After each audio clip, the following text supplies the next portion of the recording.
কাছে আমরা পৌঁছে দিয়েছি এদেশের স্বাস্থ্য ব্যবস্থা শুধু ডাক্তার নার্সের বলে না, এদেশের স্বাস্থ্যসেবা মেডিকেল টেকনোলজিস্ট এবং ফার্মাসিস্ট তারা কল্পনা করা যায় না।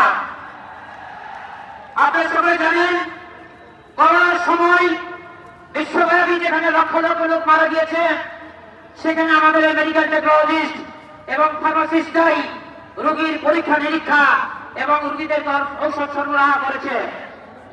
ডাক্তার এবং নার্স তারা সেবা দিয়েছে, কিন্তু এই করোনা রোগীর কাছে যেখানে পিতার কাছে সন্তান যায় নাই, সন্তানের করোনা হলে পিতা যায় নাই, মায়ের করোনা হলে মেয়ে যায় নাই, মেয়ের করোনা হলে মায়ে যায় নাই, সেইখানে আমাদের ল্যাবের টেকনোলজিস্ট ভাইরা নাকের কাছে স্যাম্পল কালেকশন করেছে। যেখানে